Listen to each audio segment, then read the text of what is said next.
يا صباح الجمال، صباح الهنا، صباح السعادة، صباح كل حاجة حلوة على كل واحد أو واحدة هتشوف الفيديو ده. كل سنة وانتم طيبين بمناسبة شهر رمضان. وحشتوني كالعادة وربنا ما يقطع لنا عادة.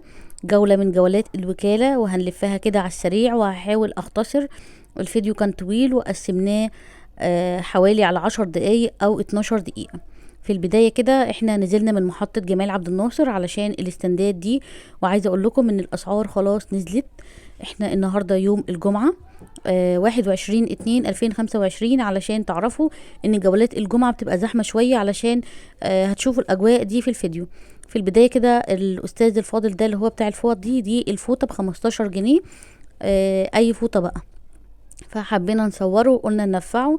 احنا اشترينا منه علشان كل سنة وانتم طيبين بقى البوتاجاز بقى في رمضان علشان ننفضه ونمسحه كمان ننفعه. يعني دي حاجة حلوة لما تلاقوا حد زي كده يعني بائع متجول فياريت ينفعوه علشان ده بيكون تعبان طول النهار في الشمس والمشي. طيب الاستندات دي كانت اي حاجة ب100 ودي كانوا استندات اول ما هتطلعوا من المحطة على طول. الاستندات دي هتقابلكم. خلونا ناخد لفة كده في الاستندات على السريع. دي كان بروفولات كلها وفيها حاجات فيها استراس او حاجات صوريه كده في الكم زي ما احنا شايفين. طبعا الاستندات مليانه، كل ما هتقلبي كل ما هتطلعي قطع حلوه جدا. ده كان شكل الكوبري وحبيت اوريكم الزحمه. هنا هتلاقوهم بيجروا بالاستندات لان البلديه بيجروا عليهم. هنا الاستند ده كان ب85 جنيه وكان مليان جواكت. الجواكت دي بقى فيها مقاسات كبيره وكتيره. يعني كل ما تقلبي في الجواكت هتطلعي بقطع كويسه. طيب الاسعار عايزه اقول لكم ان هي نزلت النص. يعني كان الجواكت ب200 جنيه بقى ب85 وب150. الشتوي كان ب150 جنيه. البروفالات هنلاقيها ب45 جنيه وب25 وب55. هاخد لكم لفه على السريع كده وهقول لكم الاسعار. هنا الاستند بتاع الجواكت ب85. كان نفسي افرجكم على قد ما اقدر بس للاسف الاستند كان فيه شغل كتير جدا. وطبعا يوم الجمعه فالدنيا كانت زحمه ومتروسه ناس. فللاسف مش هنعرف نتفرج كويس علشان الزحمه. ده كان الجاكيت المسترد ده كان حلو جدا. كان الكم كان فيه زي بروفل كده وهو كان متبطن الياقة. وطبعا فيه كل الالوان.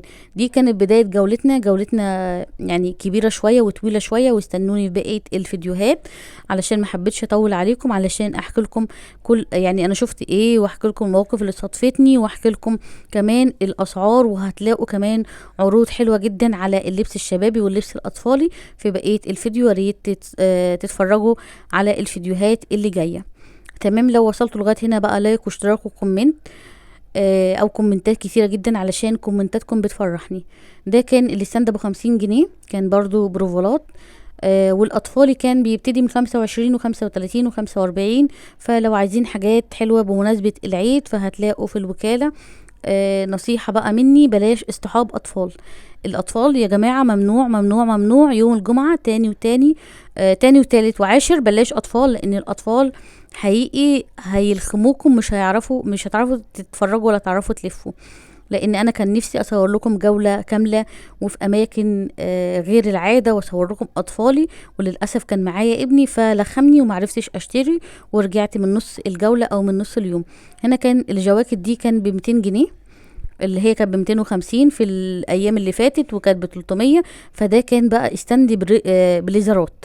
فعايزه اقول لكم ان كانوا بصراحه حبه تحفه جدا يعني فوق الممتازين. كان كل الالوان وكل الماركات وعلى فكره الخامه كانت كويسه وما فيش حاجه مستهلكه. يعني بريشكا واتش اند ام وزارة اللي بخساره. كل الماركات اللي انتوا عايزينها كانت في البلوزرات دي. وعايزه اقول لكم ان الاسود اللي هو على شكل فراشه ده انا اهو هحاول اطلعه. كان حلو جدا جدا. بس للاسف ما كنتش عامله حسابي ان انا هقف اقيس لان ده شارع يعني وهقف تقيسي بين الاستندات وكده. فمعايا ولد صغير فللاسف مش هعرف اقيس القطعه كويس. فنصيحتي ليكي لو بتحبي الوكاله وعايزه تروحي فما تروحيش لوحدك. خدي اختك او خدي صاحبتك اللي بترتاحي معاها في المشي علشان لما تلاقوا استندات وكده تقفوا تتفرجوا. لو ما لقيتوش مرايه الموبايل بتاعكم اتصوروا بالقطعه صوره فشوفوا شكلكم فيها تمام ولا اي كلام. ده كان الاطفالي. الاطفالي ده بقى فيه بيتي وفيه خروج. فكل برضو ما هتقلبي في الاستند هتلاقي قطع حلوه. ده كان ب25 الاستند ده. او ب35 وب65، لان انا لقيت اسعار متفاوتة. هنا كنت يعني كان نفسي اصور لكم على قد ما اقدر الجولات بالاستندات، بس زي ما حكيت لكم ان ابني كان لخمني جدا. ده كان ب25 جنيه، والاستند اللي هو اللي شفناه ده ابو 175، اللي هو كان سعره 200 فالسعر نزل. الستاند ابو 75 ده كان ب200 جنيه، عفوا كان ب150، فهتلاقوا السعر اتقسم نصين. في ده في التخفيضات وفي السيل. وكمان هتلاقوا عند ابو غالية عمل تخفيض، يعني مش عايزه اقول لكم البروفالات كانت بكام وصلت بكام. لما نوصل لابو غالية حقيقي هتنبهروا. يعني انا عايزه اخليكم تتفرجوا على الفيديو بتاع ابو غالية ده، حقيقي هتلاقوا التخفيض وصل، مش النص، لا ده وصل فوق النص كمان بشويه. يعني البروفالات كانت هناك ب150 جنيه، لا ده عامل تخفيض وسيل اي حاجه ب45 جنيه. البروفالات كلها كانت ب45 جنيه بعد 150 جنيه. فلما نروح هناك عند الفيديو عند ابو غاليه حقيقي هتنبسطوا بالحاجات اللي هناك. ولو عايزين بقى يعني بروفالات في السيل ده او للعيد، العيد كل سنه وانتم طيبين جاي خلاص في الشتاء، يعني هنلحق برضو نلبس شتوي لحد العيد. يعني قدامنا كده لحد 25/4 واحنا بنلبس شتوي. دي الجواكت، والجواكت كان فيه استندات يعني فيها شغل حلو وفيها شغل على القد. ده كان ب175 جنيه. كل الجواكت دي الاورنج ده كان حلو جدا، بصوا الرسمه اللي عليه والنقشه اللي عليه. وعايزه اقول لكم برضو ان البليزرات اللي احنا شفناها والبلطوهات، كان في بلطوهات كده كانت حلوه جدا، وبرضو كان السعر كان 175 جنيه. الوكاله كلها كانت عامله تخفيض وعامله سيل، والاسعار كانت النص، وده كان ب100 جنيه البنطلون. طيب البناطيل دي كانت اطفالي، كانت من عمر شهور لحد 5 سنين. هتلاقوه واقف فين؟ هتلاقوه واقف في ظهر مستشفى الجلاء. هو واقف على عربية كده، العربية بتتزق، ومعاه شرابات ومعاه بنطلونات أطفالي، ومعاه كمان وجنبيه كمان بتاع كوتشيهات. الكوتشي أي كوتشي كان ب250. وهتلاقوا شنط لو بتحبوا الشنط بقى، كانت أي شنطة ب100 و120 و250 جنيه، طبعا يا بلاش. ده كان العربية اهو علشان لو عايزين تنفعوه. ده كان الجواكت دي كانت قط. الجاكيت ده كان في حدود 200 جنيه او 150 جنيه. فلو حابين بقى تنفعوه، حابين تشتروا لبس عيد بأسعار اقتصادية، هنا الشنط دي أي شنطة ب150 جنيه زي ما بيقول. أي شنطة من الترندات دي اللي معاه دي ب150 جنيه. تعالوا نسمعه وارجع لكم تاني. 130.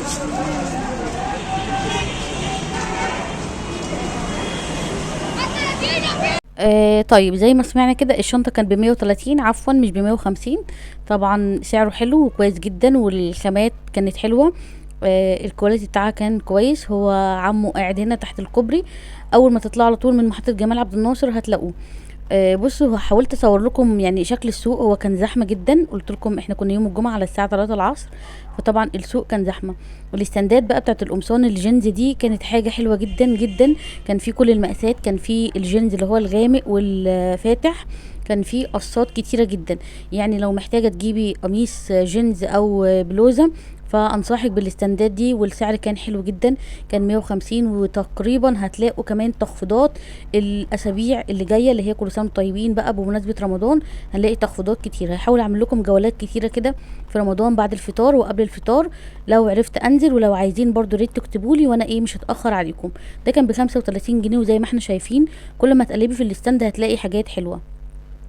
طيب عايزه اقول بقى بالنسبه للاخت اللي هي كتبت لي تعليق وقالت لي انا نزلت الوكاله ومش بعرف اشتري، والاسعار بلاقيها يعني رخيصه، ولما بروح البيت بلاقي القطع مش حلوه او كده، او نزلت هي في ايام معينه فما لقيتش حاجه عجبتها وضربت المشوار على الفاضي زي ما كتبت لي التعليق، وهظهره لكم دلوقتي. فحبيبتي احنا او انا لما بنزل الوكاله والله حقيقي بلاقي حاجات تحفه وحاجات كويسه جدا جدا. وساعات ما بكونش عامله حسابي في الفلوس فالقطعه بتروح مني، يعني انا ما بعرفش اشتريها. هنا الكوتشيهات دي كان اي كوتش ب 250 جنيه. اي كوتش من اللي احنا شايفينه ده ب 250 جنيه. وطبعا عايزه اقول لكم ان في كوتشيهات مستورده كان بيوصل سعر الكوتش من 800 لحد 1000 ونص. طيب مكانه فين؟ مكانه جنب محل الغول على طول. هتلاقوا احدث وانضف واجدد كوتشيهات برندات عالميه زي نايس ودايس و كل الكوتشيهات اللي انتوا الماركات العالميه هتلاقوها هناك. كان من اول 800 جنيه لحد 1200 و1000 ونص كمان. يعني لو عايز تجيب كوتش جديد وماركه ويستحمل، وعلى فكره الكواليتي بتاعه كويس وتقدروا تقيموه والسيريال نمبر عليه، فتقدروا تشوفوا الكوتش وكمان يعني تختبروه. فانصحكم بالمحل اللي جنب الجول على طول. للاسف ما حاولتش افتح الكاميرا عنده، المعامله ما عجبتنيش، بس لقيت هناك في كوتشيهات كتيره جدا. ده الستاند بتاع الجينز، وحاولت يعني اطلع قطع منه على قد ما اقدر. لقيت الستاندات متكبسه على قد زي ما انتم شايفين كده. هنا كان في شويه قمصان كروهات، والكروهات كان في منهم شتوي وكان في صيفي، 75 جنيه زي ما احنا شايفين. قلت لكم من شويه ان هو كان ب 150، لان هو ده كان سعره متسعر في الشتاء، كان ب 150 جنيه. بالنسبه بقى ده ب 250 جنيه. ده كان جواكت جلد. بصوا طبعا التطبيقه هتلاقوها مكشكشه. الجواكت الجلد دي، عارفين الجلد بتاع زمان اللي هو كان الجاكيت قيم، اللي هو تغسلوه وتحافظوا عليه يقعد بالاربع سنين، هي الجواكت دي. عايزه اقول لكم كان في كميه جواكت رجالي في الاستندات دي، حقيقي كان خامة حلوة جدا جدا فوق الخيال. هتلاقوها قطيفة، وهتلاقوها كمان جلد، وهتلاقوا شمواه. يعني هنتفرج مع بعض دلوقتي على الاستند لما نجيله. دي كانت قطع جينز ب75 جنيه. عايزه اقول لكم البلوزه دي كانت دوران. بصوا الكم كمان كان حلو جدا، كان يعني في اسوره مش كان دوران. ده اللي لفت انتباهي، علشان كده شديت الكم. بصوا من تحت كانت عامله ازاي. مقاسها كانت 2 اكس، فكانت تلبس، فكانت بصراحه حلوه جدا. ما اشتريتهاش ليه؟ لان انا كان معايا ابني، فطبعا ممنوع استحب الاطفال في الوكاله زي ما قلت لكم، لان انتم مش هتعرفوا ولا تشوفوا القطعه كويس، ولا تقيسوها، ولا تختاروا، ولا تعرفوا تقيموا القطعه يعني اللي انتم عايزينها. فدي نصيحتي. دي بقى الستاند بتاع الجواكت اللي قلت لكم عليه من شويه، وده لاول مره اشوفه. هتلاقوا القطع يعني متطبقه كده، او تحسوا ان هي مكشكشه، بس حقيقي الخامات كانت عاليه. على اللي هو 250 جنيه طبعا حلو جدا. بصوا الاحمر ده كان جلد، وكان فيه زيتي، وكان فيه بني، وكان فيه الوان روعه. الستاند ده لو لقيتوه يوم الجمعه، فحاولوا بقى تدوروا، هتلاقوا يعني قطع حلوه جدا لو عايزين جواكت جميله جدا. ده كان قطيفه، اللي هو البني ده، بني غامق وبني فاتح ومستردة والوان فوق الروعه. كل القطع دي عايزه اقول لكم ان انتوا لو رحتوا اشتريتوها من محل، ممكن الجاكيت يجي ب1000 ونص او 750 جنيه. بصوا القطعه هي مكشكشه، متبهدله، يعني هم ما اهتموش بيها في المكوى وكده، لكن قطع قيمه حقيقي. ده كان ب 250 جنيه اي جاكيت على الستاند، واي مقاس. كان في مقاسات كبيره ومقاسات صغيره، علشان برضو ما اكدبش عليكم. هنا الاطفالي كان ب 65 جنيه، وكان في الستاند صيفي والشتوي. ده الفستان ده صيفي، كان يلبس بنوتات عندها 3 سنين، وفي دفايات في الستاند، وفي حاجات كتيره. طيب الستاند بتاع الرجالي مكانه فين؟ مكانه تحت الكوبري على طول قدام مستشفى الجلاء. يعني عارفين السور بتاع مستشفى الجلاء اللي هو صورت لكم عنده بتاع البناطيل ده؟ الاستندات دي في وشه على طول، في وش بتاع البناطيل. لو سمعتوا الفيديو اللي فات وعرفتوا الموقف اللي حصل معايا يعني عند بتاع البناطيل. بصوا دي كمان ب65 جنيه، ب35 جنيه. كل البروفالات واللبس الاطفال اللي احنا شايفينه ده ب35 جنيه. كمان كل ما هتمشوا بقى هتلاقوا حاجات حلوه. عايزين تنزلوا يوم الجمعة، انصحكم تنزلوا من عند زكي السماك، لان هو السوق بدايته بيبقى هناك، بيبقى فيه فروشات كتيرة بقى، بيبقى فيه كوتشيهات في الارض، بيبقى فيه كوبايات، بيبقى فيه مجات، بيبقى فيه ملايات، بيبقى فيه كوبرتات يعني اطقم سرير، بيبقى فيه كل ما يلزم البيت من ادوات مطبخ ومفروشات وحاجات زي دي من عند زكي السماك. يعني اقرب محطة مترو هي مزبيرو، وهنطلع نلاقي بقى السوق شغال. طيب نروح امتى؟ نروح بكرة الجمعة ان شاء الله، اخر جمعة في شهر شعبان. كل سنة وانتم طيبين. يعني فخلاص بقى هتلاقوا السوق بكرة فيه حاجات حلوة جدا، وممكن كمان تلاقوه رايق. يعني دي الجمعة اللي قبل الأخيرة اللي أنا نزلتها في شهر شعبان.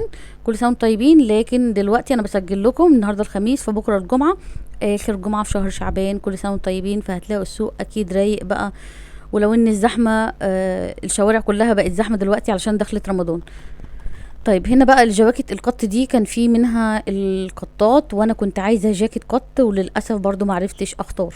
يعني حاولت اقلب كده في الستاند وبرضو معرفتش اختار. تحياتي ليكم، القاكم على خير. كل سنه وانتم طيبين.